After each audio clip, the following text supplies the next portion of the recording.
سکون و چین نظر نہیں آتا۔ اور اسی طریقے سے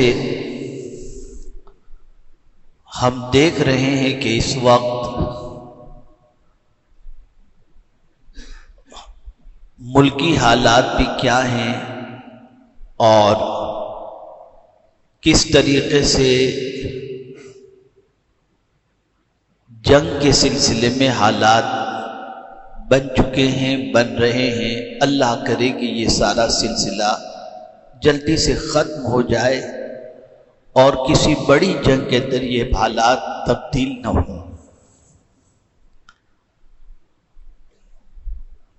ان ساری سچویشن میں ہوتا کیا ہے؟ سب سے زیادہ اگر جنگ کے حالات کے اندر یا جنگ کی وجہ سے اگر اللہ کی مخلوق میں سے کوئی سب سے زیادہ پریشان یا سب سے زیادہ تکلیف میں اگر کوئی آتا ہے تو وہ ہے انسان۔ دنیا میں اس وقت اگر دیکھا جائے تو انسان اپنے بارے میں سوچ ہی نہیں پا رہا کہ اس کا مقام کیا ہے، اس کا مرتبہ کیا ہے۔ اور جب سے انسان نے اپنے بارے میں سوچنا شروع کیا تو آپ دیکھیں گے کہ انسان نہ کسی کے قتل کے سلسلے میں آمادہ ہوگا، نہ بے گناہوں کی طرف دست دراز کرتا ہوا نظر آئے گا اور نہ خونریزی کرتا ہوا نظر آئے گا۔ وہ لوگ جو اپنے مقام سے ناآشنا ہیں اور اللہ عز و جل نے انسان کو کیوں پیدا کیا اس سے ناواقف ہیں، وہ لوگ زمین کے اوپر بے گناہوں کا قتل بھی کرتے ہیں اور زمین پر خون ریزی بھی بپا کرتے ہوئے نظر آتے ہیں۔ اب آئیے میں تھوڑا سا سمجھاتا ہوا چلوں کہ انسان ہے کیا اور انسان کا مقام کیا ہے۔ آج تھوڑا سا اسے سمجھ لیں اور پھر اپنے وجود کے بارے میں اور اپنے مقام کے بارے میں تھوڑا سا جاننے کی کوشش کریں تاکہ اس کے بعد ہم خود ایک انسان کی حیثیت سے اور اپنے مقصد تخلیق کو سامنے رکھتے ہوئے اپنی زندگی گزارنے کی طرف توجہ دے سکیں۔ اللہ عز و جل نے صرف انسان ہی کو پیدا نہیں فرمایا بلکہ اللہ عز و جل کی مخلوق بے شمار ہے۔ زمین بھی اللہ کی مخلوق ہے، آسمان بھی اللہ کی مخلوق ہے، چاند و سورج بھی اللہ کی مخلوق ہے، شجر و حجر بھی اللہ کی مخلوق ہے، پرندے بھی اللہ کی مخلوق ہیں۔ جہاں جہاں بھی آپ نظر اٹھا کر دیکھیں گے ہر جگہ اللہ عز و جل کی مخلوق کی جلوہ گری آپ کو نظر آئے گی۔ تھوڑی سی توجہ چاہوں گا تاکہ ہم اپنے بارے میں اینالائز کر سکیں، اپنے بارے میں سوچ سکیں کہ ہم ہیں کیا اور کیا ہو گئے۔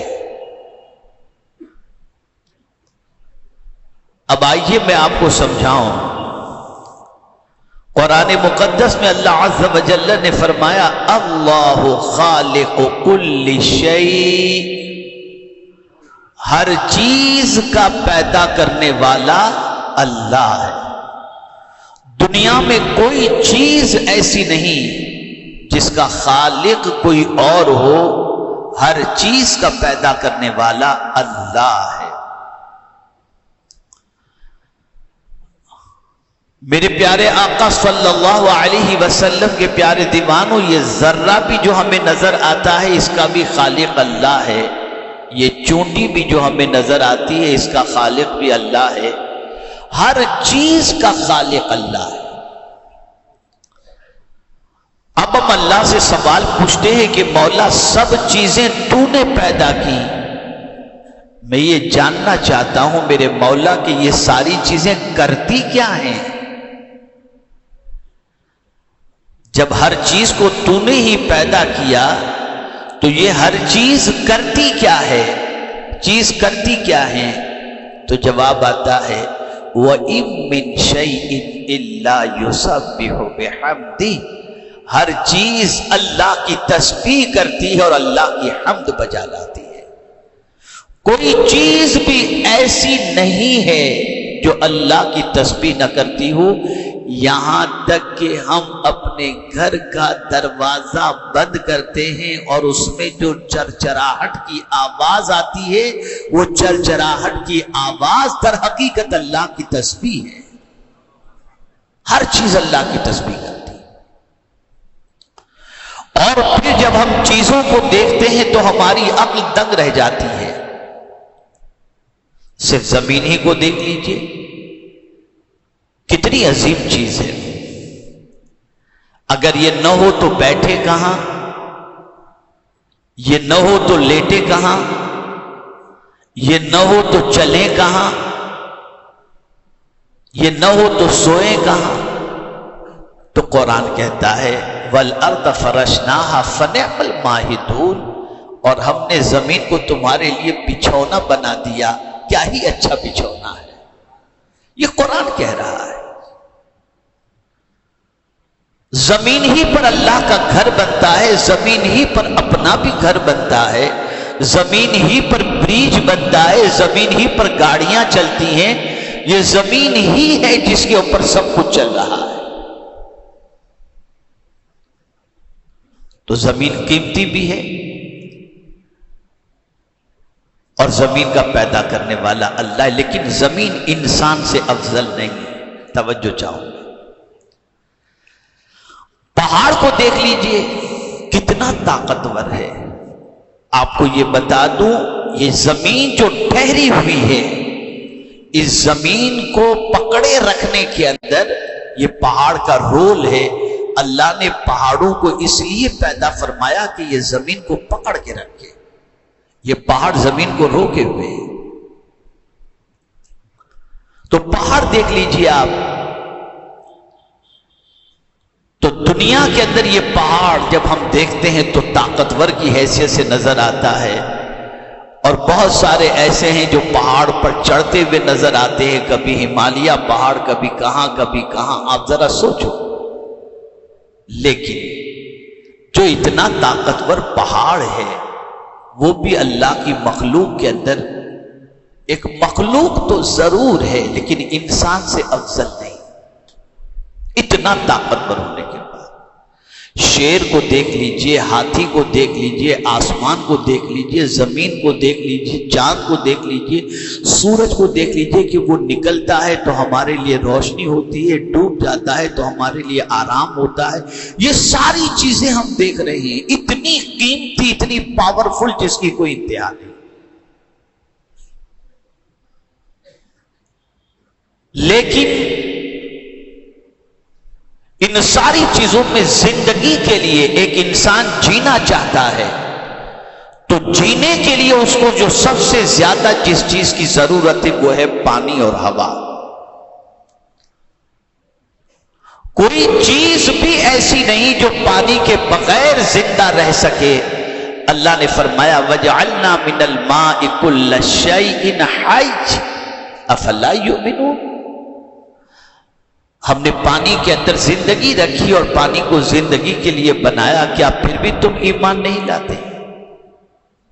یہ پانی ہے، لیکن پھر بھی اگر ہم دیکھیں، جو پانی اتنا قیمتی ہے کہ نہ ہو تو انسان کا جینا مشکل ہو جائے، پھر بھی یہ انسان سے افضل نہیں۔ ہوا کو لے لیجئے کہ اس کے بغیر انسان زندہ نہیں رہ سکتا، آکسیجن کے بغیر، لیکن یہ بھی انسان سے افضل نہیں، یہ بھی انسان سے افضل نہیں۔ اب سوال یہ پیدا ہوتا ہے، پانی زندگی کا ذریعہ، ہوا زندگی کا ذریعہ، پہاڑ زمین روکنے کا ذریعہ، زمین ہمارے لیے بہترین بچھونا، آسمان ہمارے اوپر سائبان، سورج کی وجہ سے ہمیں فائدہ پہنچتا ہے، چاند کی وجہ سے ہمیں فائدہ پہنچتا ہے. یہ ساری اتنی فائدہ پہنچانے والی مخلوق جو ہے، یہ مخلوق اتنا فائدہ پہنچا رہی ہے، پھر بھی یہ انسان سے افضل نہیں. اب انسان ہے کیا؟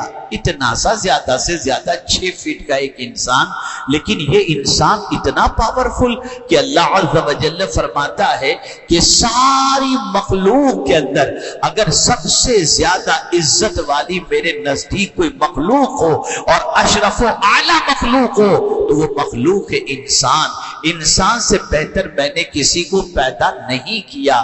اگر میں نے جب کرامت کا تاج رکھنا چاہا تو نہ چاند پر کرامت کا تاج رکھا، نہ سورج پر کرامت کا تاج رکھا، نہ پہاڑ پر کرامت کا تاج رکھا، نہ زمین پر کرامت کا تاج رکھا. جب میں نے تاج کرامت اور تاج عزت رکھنا چاہا تو میری یہی اشرف المخلوقات جو مخلوق ہے یعنی کہ انسان، میں نے انسان کے سر پر کرامت کا تاج رکھا. کیا ہے انسان کے اندر جو زمین میں نہیں؟ کیا ہے انسان کے اندر جو آسمان میں نہیں؟ انسان سوچے اپنے بارے میں. آج زمین کے لیے جھگڑے ہو رہے ہیں، پانی کے لیے جھگڑے ہو رہے ہیں، یہ ساری چیزوں کے لیے ہو رہے ہیں، لیکن ان ساری چیزوں سے انسان افضل ہے. اب ایک آیت میں آپ کو سمجھا دوں. یہ جتنی بھی مخلوق اللہ نے پیدا کی نا، چاند ہو، زمین ہو، سورج ہو، آسمان ہو، یہ سب کچھ یہ اللہ نے کس کے لیے بنایا؟ اس کو سمجھو تاکہ آپ کو ریزن سمجھ میں آئے. زمین کس کے لیے بنی، چاند کس کے لیے بنا، آسمان کس کے لیے بنا، سورج کس کے لیے بنا، اور زمین کے اندر جو اناج ہے، جو خزانہ ہے، وہ کس کے لیے اللہ نے پیدا فرمایا. تب آپ سمجھ سکیں گے کہ ہماری ویلیو اللہ کے نزدیک کیا ہے. تو اللہ عز و جل ارشاد فرماتا ہے، میرے بندو جو کچھ بھی زمین کے اندر ہے تم جاننا چاہتے ہو ہم نے کس کے لیے پیدا کیا؟ آؤ سنو. هو الذی خلق لکم ما فی الارض جمیعا، وہی ہے جو کچھ زمین کے اندر ہے وہ سب کے سب اللہ فرماتے ہیں میرے بندے تیرے لیے میں نے پیدا کیا. آسمان تیری خدمت کے لیے، زمین تیری خدمت کے لیے، چاند تیری خدمت کے لیے، سورج تیری خدمت کے لیے، پانی تیری خدمت کے لیے. ساری مخلوق کو میرے بندے میں نے تیرے لیے پیدا کیا اور تجھے میرے لیے پیدا کیا. اللہ فرماتا ہے تجھے اشرف اس لیے بنایا گیا سب کچھ تیری خدمت کرے، زمین تیری خدمت کرے، آسمان تیری خدمت کرے، چاند تیری خدمت کرے، لیکن میرے بندے تو میرے لیے پیدا کیا گیا ہے. اللہ آخر سب کا پیدا کرنے والا تو ہی ہے، پھر انسان کو تو نے اپنے لیے کیوں پیدا کیا؟ تو جواب ملے گا میرے بندے تو نہیں جانتا جب میں کسی چیز کو پیدا کرنا چاہتا ہوں، وجود میں لانا چاہتا ہوں، عدم سے وجود میں لانا چاہتا ہوں، تو بس میرا فارمولا اتنا ہے، اذا اراد شیئا ان یقول له کن فیکون. جب میں کسی چیز کی تخلیق کا ارادہ کرتا ہوں، میں کہتا ہوں ہو جا، وہ چیز وجود میں آ جاتی ہے. لیکن میں نے انسان کو اس طرح پیدا نہیں کیا کہ میں نے کن کہا اور انسان پیدا کیا. نہیں، اس بندے کو مجھے اشرف المخلوقات بنانا تھا، اس بندے کو، اس انسان کو تاج کرامت مجھے عطا کرنا تھا. اس لیے جب انسان کو پیدا کرنا ہوا، خلقت بیدی، میں نے اپنے دست قدرت سے انسان کو پیدا کیا. یہ انسان بہت افضل ہے، بہت اعلیٰ ہے. ایک مثال کے ذریعے سمجھاؤں. جتنی بھی مخلوق ہے وہ کھانا چاہتی ہے تو سر جھکا کے کھاتی ہے، کھانے کی طرف منہ لے کر کے جاتی ہے. بکری کھانا چاہے گی زمین کے اوپر منہ لے کے جائے گی اور گھاس کھائے گی. گھوڑا کھانا چاہے گا اسی طریقے سے، شیر کھانا چاہے گا اسی طریقے سے. ہر جانور کھانا چاہتا ہے تو اسے منہ رزق کی طرف لے جانا پڑتا ہے. لیکن اے انسان، تیرا معاملہ اس طرح سے نہیں ہے. تجھے کھانا ہے تو سر جھکانا نہیں، سر تو میری بارگاہ میں ہی جھکے گا، تو سر اونچا کر اور لقمہ بنا کر اپنے منہ میں رکھ، تاکہ پتہ چلے یہ سر دنیا کے سامنے جھکانے کے لیے نہیں، خدا کے سامنے جھکانے کے لیے۔ یہ انسان، میرے پیارے آقا صلی اللہ تعالی علیہ وسلم کے پیارے دیوانوں، یہ انسان اللہ کی مخلوق میں بہت اشرف اور اعلیٰ ہے، بہت عظیم ہے یہ انسان، بہت اونچا مقام ہے اس انسان کا۔ اس لیے نہیں کہ اس کے اندر گوشت موجود ہے، اس کو توجہ چاہوں گا، اس لیے نہیں کہ وی شیپ کے اندر اس کی باڈی موجود ہے، اس لیے نہیں کہ اس کا لک بہت اچھا ہے، اس لیے نہیں کہ یہ بہت جوانہ اور خوبصورت ہے، بس اسی کو سمجھنا ہے کہ آخر انسان کے اندر اللہ نے ایسی کون سی چیز رکھ دی ہے جس کی بنیاد پر یہ انسان ساری مخلوق کے اندر اعلیٰ، ساری مخلوق کے اندر اشرف اور ساری مخلوق کے اندر بلند و بالا ہو گیا۔ اب آپ سوچیں، آج اگر دیکھا جائے تو جس انسان کو اللہ نے تاج کرامت عطا کیا، وہی انسان اس وقت پوری دنیا کے اندر ذلیل ہو رہا ہے، وہی انسان اس وقت دنیا کے اندر مارا جا رہا ہے، وہی انسان کی جانوں کا احترام ختم ہوتا جا رہا ہے۔ کاش کہ ہمیں معلوم ہوتا کہ اللہ کی مخلوق میں اتنی اشرف اور اعلیٰ مخلوق کی اہمیت کیا ہے، اور یہ مخلوق خود اپنی اہمیت کو سمجھ لیتی، تو میں یقین کے ساتھ کہتا ہوں کہ اس مخلوق کے ذریعے دنیا کے اندر امن، دنیا کے اندر شانتی اور دنیا کے اندر اطمینان پیدا ہو جاتا۔